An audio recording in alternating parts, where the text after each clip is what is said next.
बेलगुंठा पंचायत समितिर अष्टम साधारण बैठक। मध्याह्न भोजन निम्नमान नहीं इंजिन थी सरपंच विक्षोभ। बेलगुंठा पंचायत समितिर अष्टम साधारण पंचायत बैठक अनुष्ठित होइछि। बेलगुंठा पंचायत समिति अध्यक्षा ममता फुलक सभापति में अनुष्ठित बैठक में मुख्य अतिथि सोरडा विधायक नीलमणि विषयी योगदान दे ब्लॉकर सर्वांगीन उन्नति कृषि जलसेचन शिक्षा गमनागमन विशुद्ध पानी जल जोगाण पर गुरुत्वारोप करने सहित समस्त विभाग समन्वय रक्षा कर जनप्रतिनिधि सहयोग में दुर्नीतिमुक्त सेवा जोगाई परामर्श देते। बैठक में पानीय जल जोगाण महिला एवं शिशु विकास स्वास्थ्य विभाग शिक्षा विभाग उद्यान विभाग मत्स्य विभाग पशुपालन सामाजिक सुरक्षा कृषि उन्नयन विभाग रही विभिन्न समस्या पर आलोचना होता। समस्त समस्यार समाधान दिगरे जत्नवान होगापी विभाग अधिकारी मानक परामर्श देते विधायक श्रीयुक्त विषयी। बैठक में अन्य मध्य बीडीओ विजय कुमार प्रधान ब्लॉक उपाध्यक्षा प्रमिला प्रधान एबीडीओ संतोष कुमार मंत्री सहकारी निर्वाही जंत्री प्रकाश चंद्र त्रिपाठी मंचासन थिला बेले आशीष सेठी मंच परिचालना करथिले।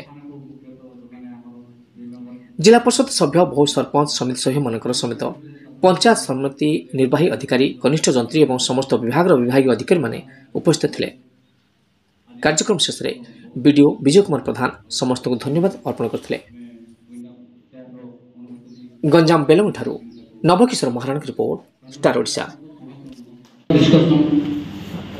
प्रदान प्रदान मो अनुष्ठान ब्लॉक आवाहक हिसाब से समस्त को साधुवाद देवी सर्वोपरि प्रथम डायसेस दिग्दर्शक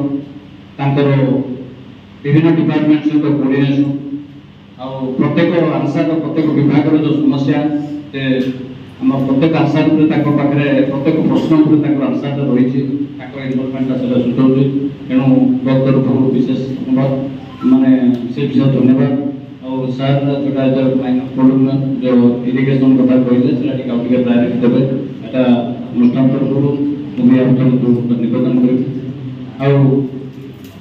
उपस्थित आज मतर अध्यक्षा मैम चेयरमैन मैम भी साधुवाद देवी आज समिति मीटिंग सुचारू रूपे उपस्थित आम वाइस चेयरमैन साधुवाद देवी एमपी डिप्यूटी सार साधुवाद देवी सर्वोपरि आपण मुख्यतः जो मैंने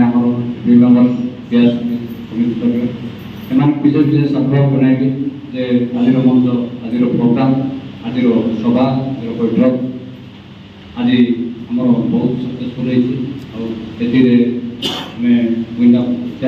अनुमति नहीं वर्तमान मीटिंग विंड अप कर धन्यवाद समस्त को समस्त नमस्कार।